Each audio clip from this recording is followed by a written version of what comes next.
All right, Jeff. How y'all doing? Y'all deep in here tonight. I love it. Thank y'all for joining us. We are live on Facebook and YouTube at Shipping Living, and we're also live in Clubhouse right now. Thank y'all for joining in. I appreciate the support y'all been giving us over the last week since we started. We had some great conversations. Keep in mind, if you have any questions, y'all can DM us directly through our profiles, or you can, of course, ask to become a speaker if you are on our Clubhouse chat. And if you're on Facebook and Instagram, please feel free to send messages through here and we can see them. So we thank y'all for joining this evening. I'm Jessica Lewis. I'm on here with my girl Mojo, and you are watching or listening to the Container Chat with Mojo and Jessica. Welcome. Mojo, what's up? How you feeling tonight? I'm good. I'm good. No complaints. I mean, complaining ain't gonna change nothing if I did complain, right? That's real. That's real. I figured, there's a couple things in life that's going to continue to happen. Every day something's going to change. So if we're not ready for that change, then we need to get ready, because otherwise we're going to be stressed all the time. Right. Well, I appreciate you guys. Tonight, we're actually going to talk about a couple things, but remember, each time we have our sessions, we always want to show you guys or teach you guys a new way on how to use the shipping container within construction and your real estate investing. So please, by all means, we look forward to answering your questions. Feel free to chime in at any given time. And so this week, today anyway, we're going to talk about, a couple things. So one main thing we're going to talk about is how we're able to use the shipping container in a special way. So today I wanted to talk about grow pods. So Mojo, you know about those good old grow pods. One part of the grow pod is using it for the growing of fresh fruits and vegetables, but the grow pod can also be used for flowers or anything else you decide you want to grow. Y'all, Wink, wink, wink, wink. Y'all feeling that? wink, wink. And so with that, we'll talk about that a little bit later in the show. But Mojo and I actually want to kind of discuss some things that are typically things that I don't think people think about as much. And so today's main topic is going to talk about the purchasing of land. And so the reason why the purchasing of land is important is because within your process of building out your container homes, your retail project, whatever you're going to use your container for, please keep in mind that your land is your foundation. And so a lot of people think it's actually the process of, using the container, but it's not. Honestly, it starts with the land. And so with that, what I want to say is we're going to start at the basics. And so I primarily purchase land. So we currently have a total of about 750 acres, and that's amongst me and my investment group that we've been purchasing. Either y'all know, I may or may not know, I'm a part of the Freedom Georgia Project. I also purchase land on my own, and I also purchase land through my business with my partners. And so the reason why I chose to do it that way, as opposed to me just solely doing it on my own, is because strength is in numbers. And so when you're talking about acquiring land, a lot of people, and we mentioned it in our first session, a lot of people are under the impression that your house is what brings value to your property, and it's not. Your land is what has the value. So in relation to the container process, meaning building a house, or some other kind of project, something that I want you guys to understand is that your land is what's going to be the most important asset to your whole project. So one side of it is you purchasing land from a perspective of, is this project or is this product, so to speak, going to help you get ahead quicker? So what I mean by that is your land that you're going to purchase for your development projects ultimately determines how successful you're going to be. And it also determines some of your costs that's associated with doing your container build outs. So a first question that most customers ask of me is, um, where can I build? And so I'll start with my comment and I'll let Mojo step in. You can build these container projects anywhere you can think of.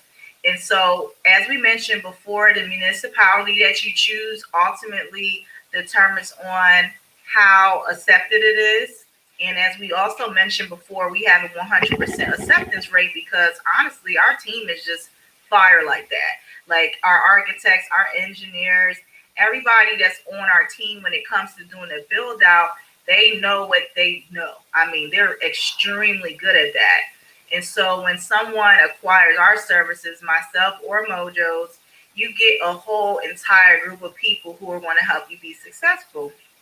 And so even outside of that aspect, when it comes to your land, your real estate agent really makes a difference. And so shout out to all the real estate agents that's listening thing. Doesn't matter where you are. If you're not specializing into containers, specializing in container construction, or even that entire process, tonight's your night. You're going to hope to learn some good things that can help you kind of catapult your business. So I do have some realtors who contact me and they're interested in getting into the container life, but I don't think they really know how to get started. So hopefully what Mojo and I talk about tonight will give you some insight and help you know where to start. So, first things first, the land. So, my customers, the first thing I ask them is, where do you want to build, right? And so, a lot of times they don't know, and so in order for you to kind of begin this journey, you have to understand where you want to build at. And so, one reason why that's super important is because your land is going to kind of either catapult you forward or it may give you headaches. So we'll talk about that. I'll let Mojo put some comments in, and then I'll explain my aspect and my perspective of why land is super important. Mojo, how do you feel about the subject? I think that it's really important to do your research. People call me all the time, and the first thing they say is, "Can you help me find? Do you find the land for me?" And I'm like, that's not my avenue. I'm not the real estate because land is real estate. A lot of times people see real estate as the buildings, but like you said, land is the real estate. And so, um, one of the first things they ask is like, "Can you help me find land?" And I can refer you to a realtor. We have a network of realtors that specialize in finding land for your builds. But I just primarily try to tell them like, get those soil and percolation tests first before you do anything. Before you buy the land, get the soil test done to know if you can even build a container home on this land. And it's it's that's paramount because not knowing whether or not you can build on the property is shooting yourself in the foot. Like you can say this is the perfect land and this is exactly where I want to be, but it's a marshland that can't hold anything, right? Like it's it's just a process of understanding the right tests to get done. And also one of my biggest things is utilities. People are very big on saying they want to build in this particular place. But if utilities aren't ran there already, it's a headache to get them there. Electric, water, gas, whatever power that you're going to use, it's going to be a headache to get it there. And it's going to cost you a lot of money if it's not already there. So those are the two things that I try to stress with my customers when they ask questions about where they want to build. It's about getting with a good realtor that could find you a good piece of land, and you get those soil tests done so that you can determine that you can actually build on that land, and then preferably get land where the utilities are already ran. For sure. Thank you for that. And so let me ask you this, Mojo. Give the listeners an ideal I guess, piece of land that they should buy if they want to do a container project. Describe in your ideal world what that looks like for you. For me, the ideal land is somewhere where something's been there already. I mean, people want to build on raw land. Is it my sound? I hear a squeaking. Maybe it's me. I'm gonna turn my volume down a little bit. Um, um, People want to build on raw land, but I'm a fan of places like mobile home parks where they have everything, all the utilities ran, and it's flat. And those are my perfect places. A house that was damaged, like fire damaged property, is ideal to me, because depending on the level of damage that was done by the fire, the structure can be knocked down. And we already know that the utilities and everything is ran there already and has been working there. So that's a perfect place for you to build a container home project. So for me, it's utilities already ran, soil test done so that we know we could build there, and flat. Because trying to get structure, I mean land level to put structures on is a whole other piece of work. So flat, utilities, and soil tests. Thank you. I appreciate that. And so I would co-sign with what she's saying. You know, I totally agree with what she's saying. I co-sign it because I don't know if a lot of people realize everything that really goes into doing a build out. So the biggest thing that goes into this build out, to be honest with you guys, is the structure that has to go on that land. But before you can even put the structure up there, you have to ask yourself, can you even build there?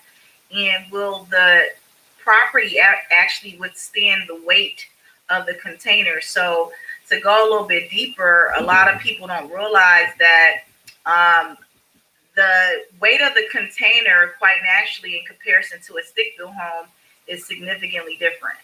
And so, what that means is if you're trying to compare apples to apples, just from the weight alone, is significantly different. And so, with that, knowing that is that different, those are things that our customer or you, if you're deciding to become a developer, you have to take into consideration, because the weight of the container is very heavy. And so I'll go into a little bit more about what she said about a percolation test, aka the soil test, or maybe she did or did not mention, I don't recall, a topography survey.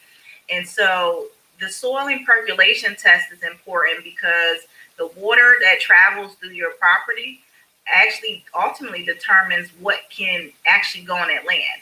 And then also the topography survey, which is I would say it's a type of survey that looks at the peaks and valleys of a property. So from the visual eye, you may say, oh, it's flat, but a topography survey getting done, a surveyor will look at that same piece of land and say, no, not quite flat. Right here is not a good place to have a container, and maybe it's better over here. So it gives you some direction on what's the best location to actually have your container.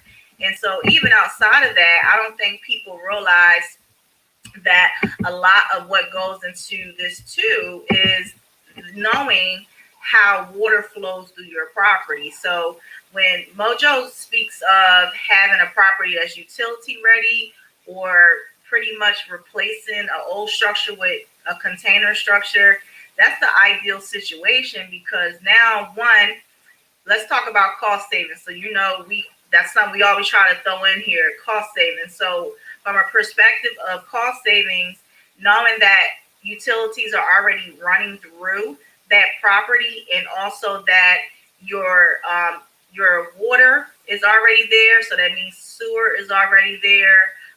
And so those things can be very costly when it's raw land and you have to develop it yourself. So you have to remember, even when choosing your property, going back to that realtor, if the realtor has never done a new construction project before, they're not going to know to advise you to not choose land that is so far away from a public utility, unless you're trying to go off grid, of course. We're not going to talk about that today. That's a whole other subject. But it's a possibility that you may want to go off grid. So then you don't care whether or not utilities are there or not, because technically you're going to create your own utility. So whether that's water, whether that's electricity, or what have you. And so we'll get into that maybe on our topic on Thursday about why you may want to do an off grid house. That's, I think that'd be a great topic to talk about, because again, cost savings wise, it could benefit you. It depends on. So we got pros and cons. So we'll talk about the pros and cons of off grid living using a container on Thursday. And so back to what I was talking about, which was the land itself. So sometimes when you don't know what you're purchasing, or you assume, so I have customers tell me, oh, the property's fine, don't even worry about that, I don't need a percolation test, I don't need that survey done, and we won't move forward without it, because one container is the equivalent to you sitting a car on your grass. So a pet peeve of mine is people who park on their grass, because what you don't know is each time your car plus whatever other cars park on grass, the weight of your vehicle each time it moves and goes, it actually puts a lot of pressure on the dirt that's there, and God forbid it rains a lot in the area that you live in. So between that, the weather and everything that may come from just other things, just regularly in the area, the weight of your car actually presses down. So sometimes people's underground, your septic system may blow out, so to speak, if that's a good word for it. You may find that all of a sudden you're getting water leaks from the ground, underground up, because your pressure, something under there is being disheveled. And a lot of times you guys don't know, but to be honest with you, it's the weight of that car. So by that car being super heavy, every time you park on your grass, that pressure is actually going to weigh heavy on your septic system. And so even outside of that, when we're going back to the container's weight is equivalent to a car. It's just as heavy. And so as you decide whether or not you want to put multiple containers or one container, the weight of that actually will shift the earth. And so let's talk about settling. Most houses, a traditional house anyway, you may start seeing cracks in the walls or the ceilings, and that's just natural shifting of the ground. So imagine a heavy container being on that same property doing that same type of shifting. So when that happens, this is why those tests are so important, because the percolation and soil tests will actually tell you how water travels through the property, and if there's any locations that you should be worried about on top of the survey, which also tells you about peaks and valleys. So the survey, you don't want to not do a survey and then you place your home on a part of the property that unfortunately, when it rains, your house gets flooded all the time. I see that with regular houses where water just kind of builds up in a certain area, and then you notice that after a while it's now flooded. So those two minor things that people don't know a lot about, that affects your land purchase. And so I would suggest that if you're going to acquire land, that you actually, before you close, try to get those things done. Make that a part of your due diligence. How do you feel about that, Mojo? Yeah, like you said, we don't build without those tests. So it's part of the due diligence. People think about due diligence with regard to real estate and doing inspections of the house and the plumbing and the foundation of the house and all of that. But for us, that due diligence is those tests, because we need to know that we're able to build and that those structures will sustain for a long time on that property. So there's no building without it.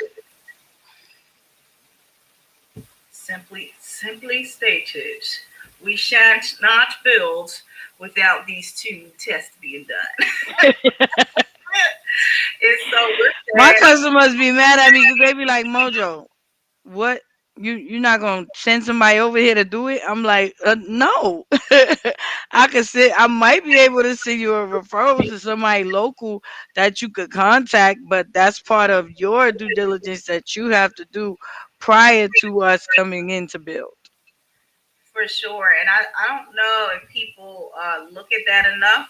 So I'm glad you mentioned just the word due diligence, because from that perspective, due diligence is no different than when you're purchasing your house a traditional way where there is no new construction involved. There are certain things that you definitely should know before you get into the container life or just acquiring real estate in general, whether it's land or, again, as we mentioned, just traditional construction homes, or just buying a house that's already constructed. It's just certain things you have to do that's going to allow for you to be successful moving forward. You would never want to purchase, a property that is not going to allow for you to do what you want to do on it. And so part of that due diligence, is knowing that, one, that you can build on that property. So that's always super important. But more importantly, understanding too that within what you're doing, your professionals that you're choosing should be able to help you make the right decision. And so I encourage anybody, if you're looking to acquire land, definitely make sure that the people that you're choosing, your real estate agent, has at least some knowledge of new construction. Definitely, they should have some knowledge of acquiring land, because they may just sell you land. You may not even knew until you heard us say this that you actually needed to have a percolation test, soil test done, or a topography survey. Those two things are super important in your entire container life journey. Those are things that have to be done beforehand. And unfortunately, if you skip stuff like that, it could cost you time, energy, and of course, money, especially if you were pretty excited about doing a container project. So, with that, my top three tips, and then I'll get Mojo's top three tips for acquiring land. One, make sure you do your own due diligence. Please don't lean on your professional to provide the guidance. So whether it's us or whether it is your realtor, I would not put all that pressure on them, because unfortunately, this is what we do every day. However, your realtor is in the business of selling property. So a lot of the due diligence things, unless they've really been around for a long time, they may not even know that has to be done. And so, again, listening to us every Monday and Thursday is some great thing, because you learn a lot of stuff from us. But even outside of that, you can educate people around you. So like Mojo says, some of our family members like, Mojo, y'all just can't do it for me. Well, unfortunately, these are some things you should just know for yourself, because in order for you to get your project done, you do need to understand that. And if you don't understand that, it's not a bad thing. It's just you have to be open to learning that. One thing I'm never lazy about is how I spend my money. And I cannot depend on other people. I like to at least be able to hold a conversation, act like I know what I'm talking about. Even Right. though I may not know a thing, I at least have certain key phrases, that I can use that may make it seem like I know more than I do know. But one thing I do know is that we also live in a society where people prey upon people who are ignorant of certain things, and they'll take advantage of you. And so I encourage you, even if you're looking to do business with us or somebody else to do your container construction, make sure you understand that what goes into that process, so that you know you're not being cheated, or you at least can say, hey, that doesn't sound right. I did my research before calling you, and this is what I know. And if they combat that, hopefully you know enough to be able to get back at them. But either way, that's number one. Number two, I would say make sure that if you're going to acquire land, that it is utility ready. Because by it being utility ready, that's one less expense you have. Again, we're talking about utility ready being electric or water. Two things that are typically the most expensive things. So having to tap into current utilities that's in that area. And then topic number three, I would say, is make sure, and we've mentioned this before in our last sessions, to ensure that your county actually allows for you to be able to do these type of projects.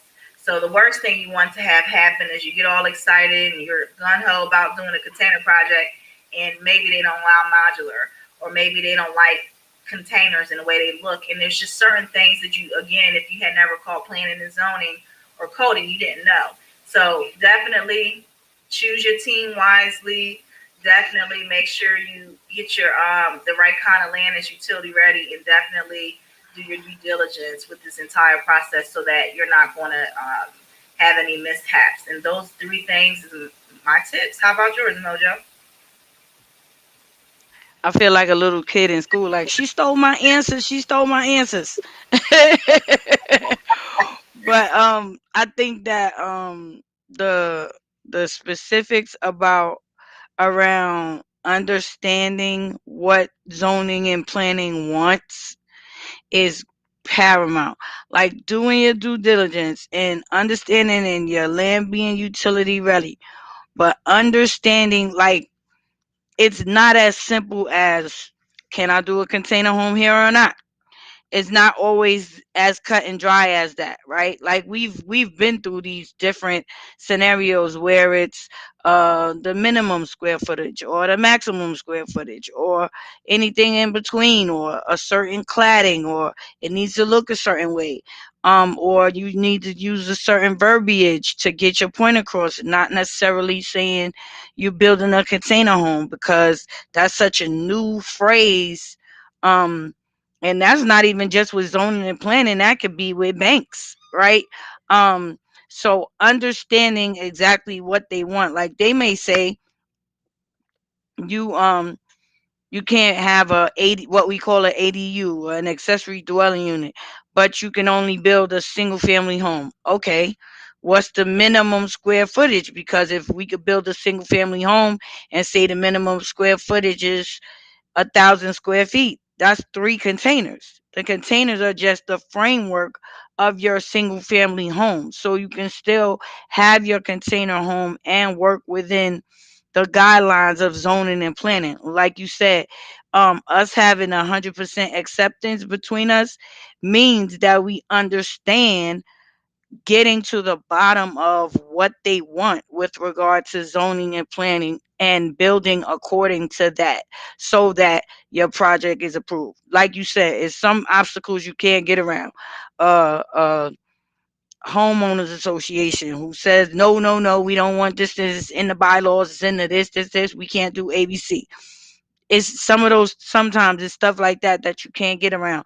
But outside of that, you can just about get approved to put a container home anywhere if you understand how to deal with zoning and planning.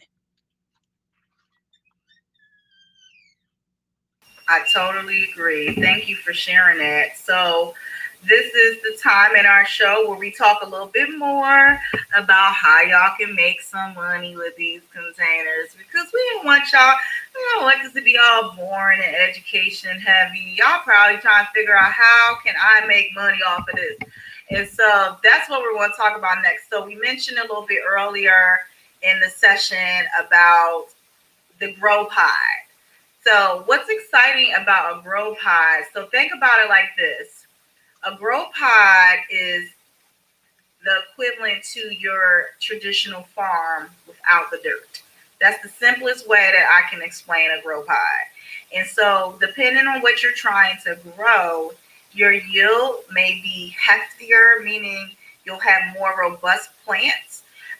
Your turnaround time is definitely faster, but more importantly, you'll be able to grow all year long. And so let's look at it from a perspective of how can I make money from this? So, as you guys know, our company just got into the marijuana space. So we out here in them streets. And so we ain't out here selling drugs, let's be clear, but we are definitely in the marijuana space. And what we're looking to do, and this is a great idea for those who want to become investors, we're actually looking to start doing one from the perspective of one side of it is food insecure areas, or what we call our food deserts. So the food desert is an area, may even be where you live right now, where fresh fruits and vegetables are scarce. And so what that means is that if you can't go to your farmers market on a daily basis to get fresh, locally grown fruits and vegetables, then that's what I mean by food scarcity. And so the other side to that same food scarcity scenario is also the availability of fresh fruits and vegetables. So other than you not being able to go to it every day, the other side to it is, are you able to choose the types of fruits and vegetables? The quality, is it good? Is it the type that you actually enjoy? And is it available all year round? So what makes grow pies so special? And it just enlightens me. It gets me excited on the inside. Is that you can grow whatever you want all year round. So I'm a big melon girl. I like watermelons. I like honeydews. I like all the juicy fruits, I call it. And so the grow pod, you actually can create a space. What makes it unique is that you control the environment. So depending on your lighting, your temperature, the air input and output, all those things combined, the grow pod allows for you to create your ideal environment to grow your stuff. And so why is that important? Let's just say it is in the marijuana space, which I just mentioned not too long ago. Even from the marijuana space, what makes it very special is that we know that from marijuana to fruits, vegetables, flowers, whatever you want to grow in your grow pod, those different variations of species of plants have to have a certain type of environment in order for it to do what it does. So I'm not going to go and make it seem like I'm an expert on indica and sativas or any of that, but I will say that they need certain environments in order for that seed to split and grow a certain way. So your strongest of your strongest and tastiest of tastiest fruits, vegetables, and marijuanas, they all are typically based on the environment that that particular plant was allowed to cultivate in.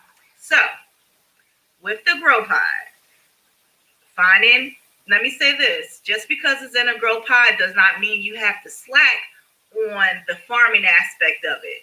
So a lot of people think, oh, well, there's no dirt involved. It can't possibly grow that same way. Not true. And so I've had some of the tastiest fruits and vegetables that grow out of a container. And honestly, because they're in that container, you have to remember from a pesticide perspective, because I'm going to give you an example. I went to the local Kroger, Walmart, whatever store was in my area. And while I was acquiring these fruits, I had washed these blueberries, y'all, I swear, 5 times. And when I looked at it, it still looked like it was dirty. And I'm just like, what is going on? It's supposed to, it looks like it was some white coating on it. Of course, we know it's pesticides, right? Plus, on top of that, when you read the box, it said it came from Mexico or something. Like, first of all, Mexico is lots and lots of miles away from here. So imagine what they have to do to your fruits and vegetables when it has to travel from that kind of distance. And let's just say we know it's not freshly picked off the vine. So what's great about the grow pod itself, you'll be able to grow straight off the vine, pick straight from the vine. But when we talk about that money, y'all can be the suppliers to all the supermarkets in your area. Or what about being the supplier to all the restaurants in your area? How about you want to do a good cause? Maybe you just want to supply your local community members and your neighbors. Maybe you want to teach young people how to get into gardening and home gardening. This is an excellent way to do any of the above. So, money making side, sell it to the local supermarket, sell it to the local restaurants, grow all year round. Don't even have to worry about who, what, where, when, and why. It's almost like an automated farming system, whereas your traditional farming, you have to go out there getting that dirt. You know, you're going to have to get a little messy. Weather is going to play a huge factor, whereas you're creating your own environment inside the grow pot that is indispensable. You know, this is something that you don't, it's turnkey. You get it set up, make sure you have all the right metrics in place as far as temperature, as far as your growth mechanism, meaning whatever you place your fruits and vegetables in, and you're good to go. Now, what makes it really special is that being able to grow all year round, this is turnkey money. So when you talk about residual money all year round, once it's set up, you don't have to worry about anything. This is what I'm talking about. So from my perspective, I'm excited because now you'll get the opportunity to possibly even experience some of that. So if you guys want to do your own grow pods, again, look it up. They call them different things. They call it vertical farming because sometimes it is vertical, meaning they use pipes with holes and let the water run through it. And it kind of got like a hydroponic feature. Hydroponic is water only growing. And then sometimes you can set it up with fish, and that's the aquaponic side. So you got fish feces that serves as fertilizer for the growing of the fruits and vegetables. And so you have a lot of options within it. You're probably wondering about costs. And so the cost varies. So it just depends on what you want to have happen within that space. So, for instance, some projects that we're working on in my city, we're actually for the duplexes that we're putting in our distressed areas that we want to revitalize without gentrifying. Each duplex will have two small grow pods. So the families that live inside those duplexes will be able to go outside and pick their own fruits and vegetables. Same thing for our community at large. Some of our empty lots that we purchase will turn into grow pod spaces so that we can have fresh fruits and vegetables all year round for the neighboring communities. And so again, we talked about using areas that nobody want to do business in. That's what you should focus on. So imagine you bringing fresh fruits and vegetables to neighborhoods that normally would not have access to it. So I'm talking about the neighborhoods that you go in and typically their supermarket is Family Dollar or Dollar General or something like that. And so just giving them some other options outside of processed foods would probably mean the world to them. And you're going to be having and sharing with them from a healthier perspective. So I know I've said a whole lot for the last couple minutes. So I'm gonna let Mojo chime in. Mojo, what's your thoughts about the grow pods and how do you see it benefiting some of our neighborhoods? I just think it's a. Can you hear me? Can you hear me? I just think it's a phenomenal idea. Just the thought of being able. I always am. I'm one of those ones that was in my mind like, how the heck you gonna grow something without soil? But then I saw it, right? Like live and in living color. And it's like, oh, okay. And then to transition that into using containers was just like double bonus to me because Mojo feels like you could put anything in a container, no matter what it is. It's a container for that. So I'm just excited about the thought, and like you said, we try to come up with ways to make money on each of our shows to talk about how you could use containers to make money and bring in vegetables to food deserts as well as places that have vegetables, like to bring a competitive product that's fresher. um I think that's going to be most beneficial, and like you said, to be able to offer a product that's fresh and not having had gone through the process of coming from another country to here, and to say it was grown literally in their own backyard is a benefit, and it's going to be a huge sell to be able to create cash flow streams for people, but also to just create vegetation for people who need it, and that's the most important side to me. Yes, I definitely agree. I feel like the grow pod is an ultimate win.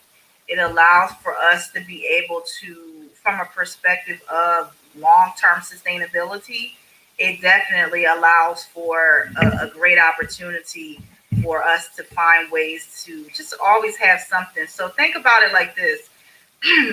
I'm not a farmer, but I've seen it where people would grow it and then they will can it.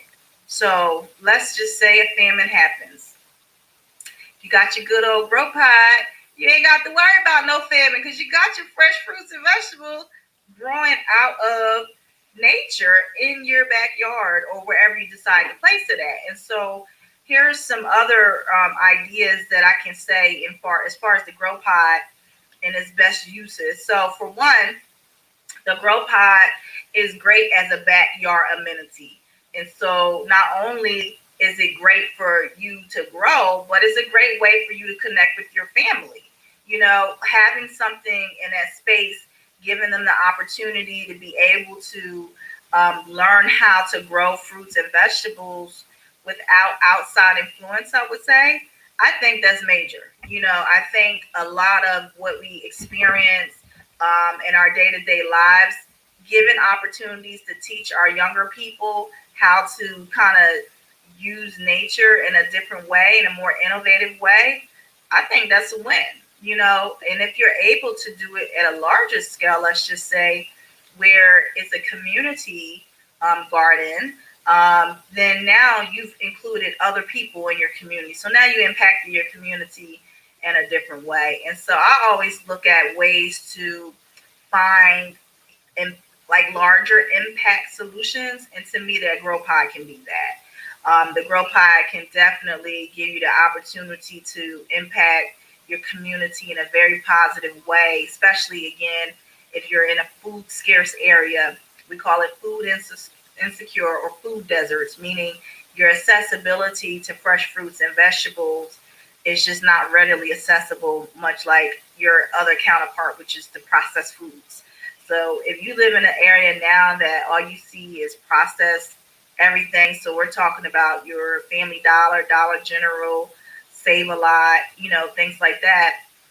Typically, I would say that if you even look at the stickers that's on your fruits and vegetables, it can tell you where and how far it had to travel to get to you.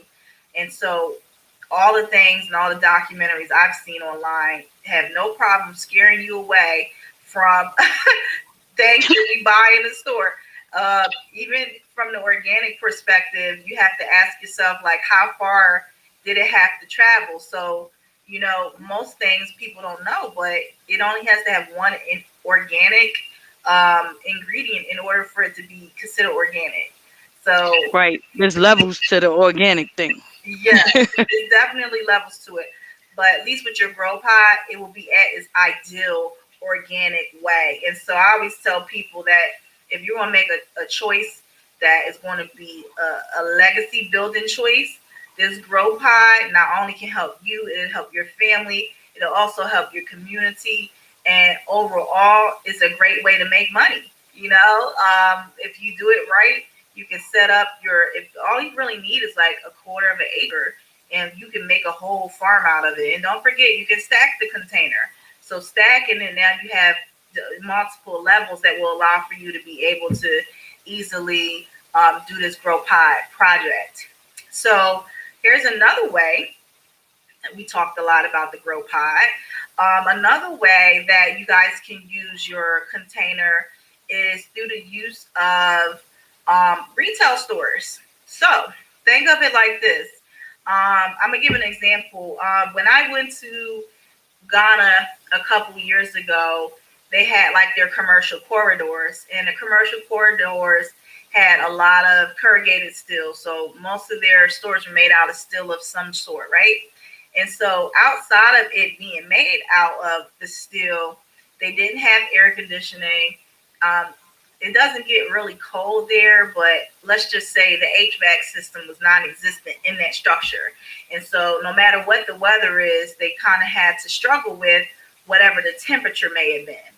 So when you talk about using a container from a retail store perspective, one, you can actually open up your clothing stores in them. You can, of course, if you had your farm, you can now open your own farmers market up where you can have all your stuff set up. You can hire locally and be able to sell all your products in this little marketplace. But more importantly, from a retail perspective too, when you use a container for retail, you just created, again, we're talking just from a perspective of innovation, bringing something new to an area that may not be there. And not just that, we also talked about how Africa just used the corrugated steel. The retail store, you can actually set it up to have your HVAC systems and water in place if you want all that. You don't have to have all that. I had a customer who had a great idea about making pop up shops. So if you add the wheels to the container, which is not something we typically make, but in the retail space is a little bit different. So if you want to have add some wheels or chassis onto your container, now you can have pop up shops. So y'all can travel in a smaller use containers. You don't have to do a whole 40 foot. You probably can do like a 10 or a 20 foot container and be able to use those and travel with it, and have your own pop up shops, true pop up shops, container pop up shops. I think that's pretty cool. What's your thoughts on that, Mojo?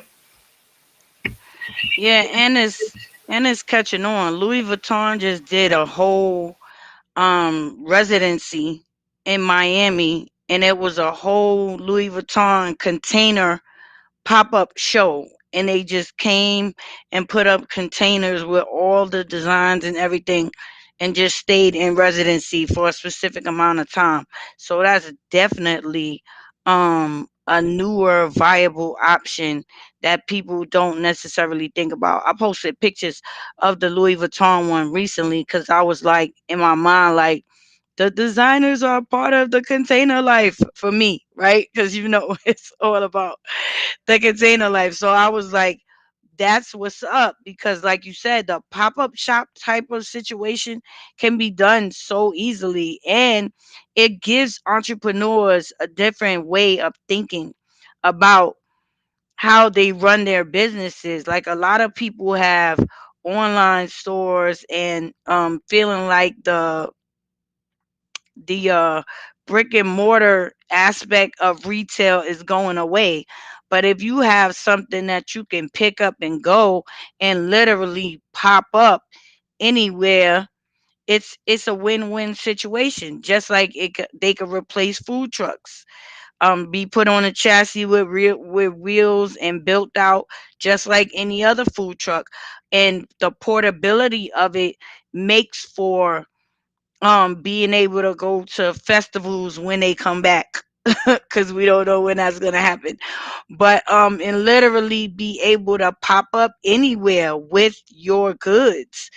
That goes for the grow pod situation as well. If you have one that's on wheels, and your farmers market could be any and everywhere where people are, and you could have it in one stable place, or you can pick up and go to different events or different places, and make your whatever it is that you are selling available to people in any space. So that's the flexibility of containers that a lot of times people don't see. A lot of times people see the home aspect and or the commercial aspect, but the pop up and grow pod space is huge, and it's growing, and it's a very viable cash flow alternative for people. We'll be able to get back to normal life where we're Right. able to, you know, go to these events. So one that I thought was beautifully made was in Vegas, the container park in Vegas. They have Yeah, I've been there. for entertainment. They had the retail stores. It had a little bit of everything. And so that's kind of what makes it special when you're able to get creative with the container.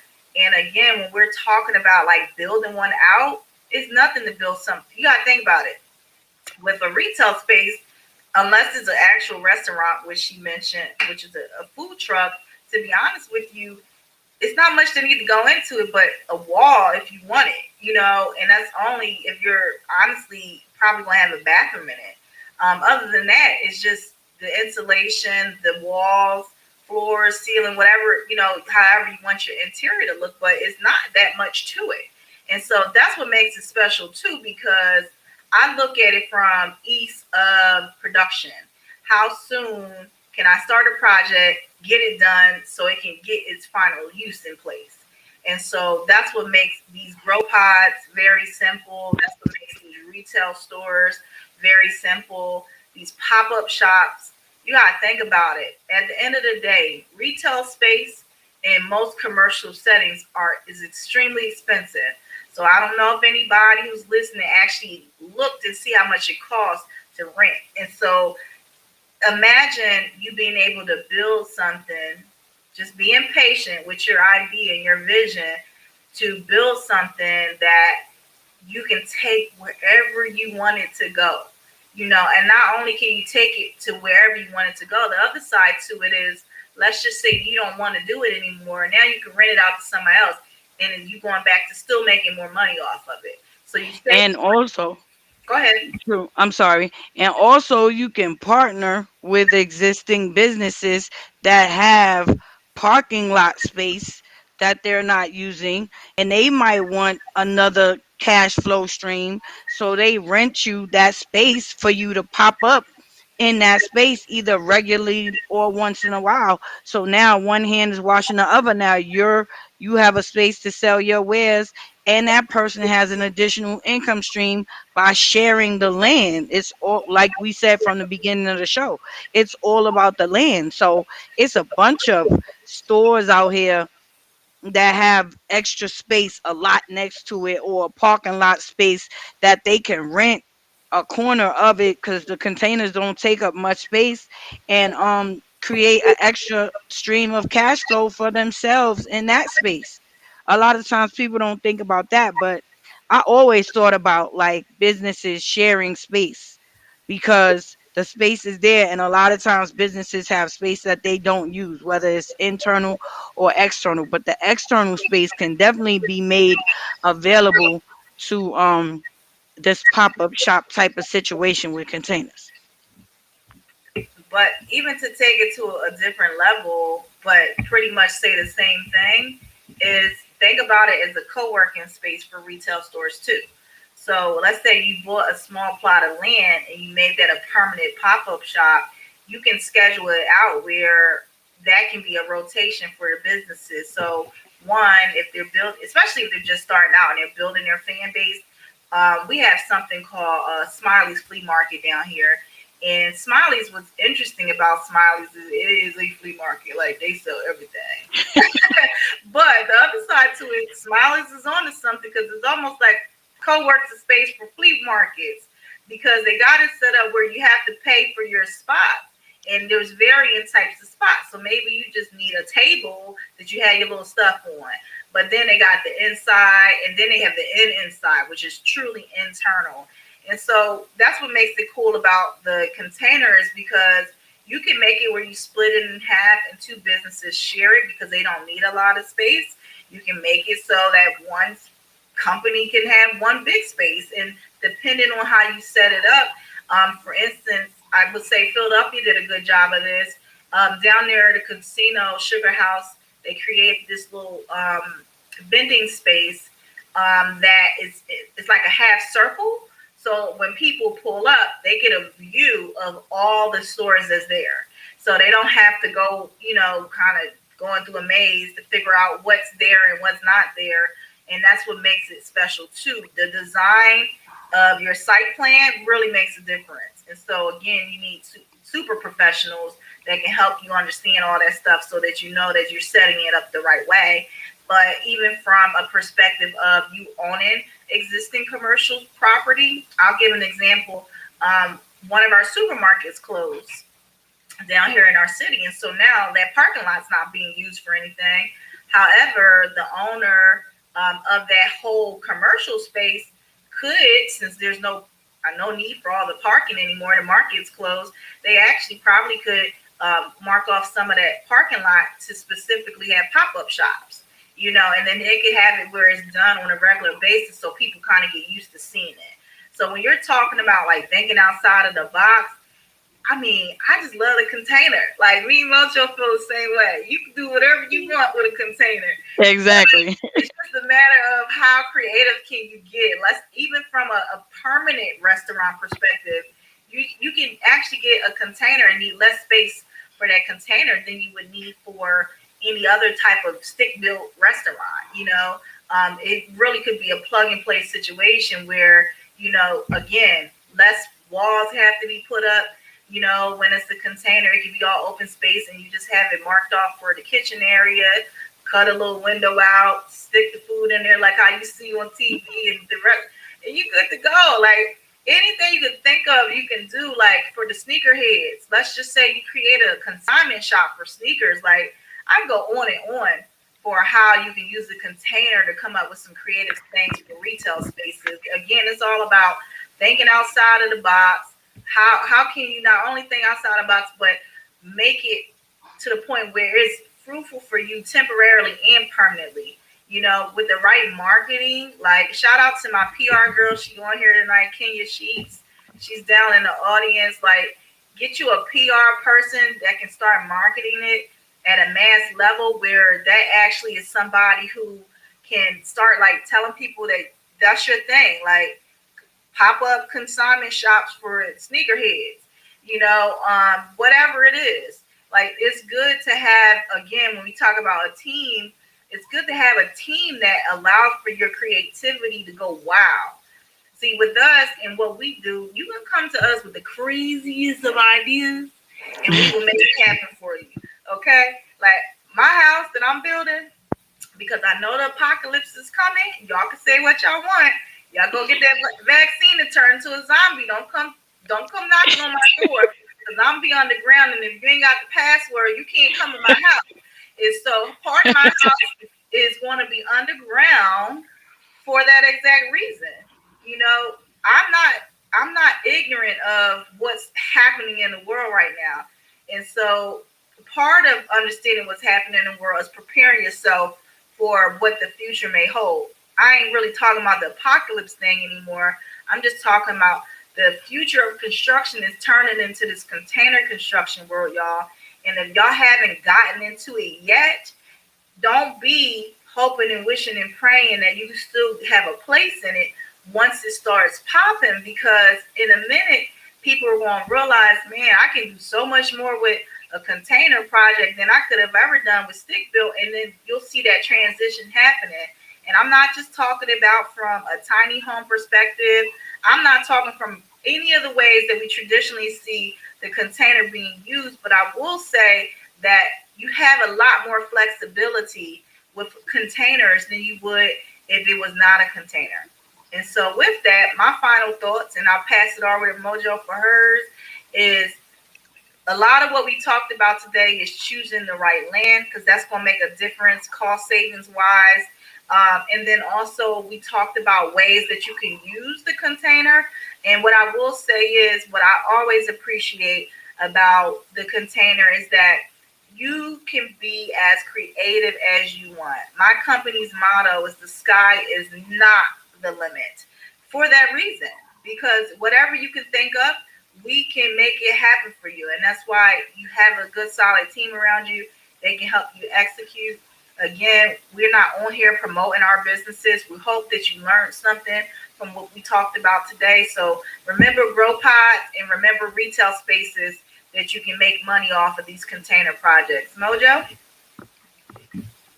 Yep, and that's why my motto is Black Success from Inside the Box, because it's all about this container life. And I hope that what we brought to you guys today was informative, because, like Jess said, it's all about teaching. Like if you walked away with nothing except, before I get some land, I need to do a soil test slash percolation test and a topography test. So you might be one up on the realtor that's trying to get over on you and selling you swampland. You know that you need to get this soil test and this topography test to be able to build, and you know what you're looking for in that aspect. And like like when we talk about innovation and moving forward and being about this container life, don't be Toys R Us. You know what I mean? Like we talked about realtors on this call and how you might not be into container construction right now, but just don't be so comfortable in your regular real estate space that you don't consider the container life, because Toys R Us just knew they was like really the only toy store in town. Like that was the name for brick and mortar toy stores, and now they not here no more, right? Because they didn't innovate. And so That's what I'm gonna leave you with. We gotta be about this container life and move forward with container construction and container retail and container growing. Um and yeah, that's that. Thank you all very, very much. Shout out to Leslie Horn. That's one of our awesome architect partners of Three Squared. That is my girl. She is super awesome. She's been doing it for over 10 years, and she's been making some magical things happen across the country with our project. And guys, as you know, we're here every Monday and Thursday at 9:30 p.m. Feel free to step back in, give us a shout. Of course, DM us if you have any questions in relation to some of the things we've been talking about. Our focus of these sessions is to educate you guys about this process so that y'all get a really good idea of how to do what's right by yourself as a consumer, and also making sure that within your process that you're able to make informed decisions based off of how things are done. Leslie, I see you came up as a speaker. You have something to say, my sister? No, my dear friend, I'm just checking in to say, hey, I saw you guys there. I texted Messier and I'm like, do you think they mind if I just pop my head in? Because, you know, I love the cooperation and collaboration. And, you and Jessica are doing some great work. Thanks, Leslie. I appreciate you. Shout out to Three Squared. Check them out, guys. They are doing some phenomenal things. I was recently visiting Detroit, and I said, Three Squared. I know Three Squared, and I saw one of their container projects and was so excited to see their footprint in a city that I just was randomly visiting. And so I love that Leslie and her team are all so fluid in their knowledge level, and I see that they actually have a session coming up in a couple days. Please make sure that y'all chime in because they come from that engineering architectural side. So we're just giving you basic information, foundational things that you should know about this container life, but they're going to go dig deeper so that you guys can understand some of the more advanced things like the architectural side, drawings and plans and site work and all that great stuff. And so I look forward to chiming in on theirs in a couple of days. And thank you so much for joining us this evening, guys. Again, And Jess, we just gotta give a shout out to the ladies because we just understand that this is three shipping container companies all run by women led companies. So yes, we can't let that go by. that's right. That's right. Shout out to the ladies in this container life. We're about that. And I value that camaraderie that I'm able to create with women in this industry. We don't have to be in competition, guys. There's plenty of work out here for us to do, plenty of money for us to make, and collaboration is going to be key. And to be honest with you, by us joining each other, this education piece that we're doing actually will allow for us to make it more of a norm. So we'll get into the legislation stuff later down the line, but that's one of our greatest challenges is people really understanding what it takes to do what we do. And the more that we have these conversations, to be honest with you, I believe that it will be more accepted. And so I look forward to seeing you guys again on Thursday at 9:30. Remember, we're going live on YouTube and Facebook at the same time while we're doing our Clubhouse chat. So you can catch the replay for all of this by just going to Shipping Living or Mobile Enterprises on YouTube and Facebook. Mojo knows, follow her, follow Leslie, follow me so that you guys can stay updated on the great things that we're doing. And we look forward to seeing you all on Thursday at 9:30. Have a great, great evening, everyone. Good night, everybody. Have a good one. Take care.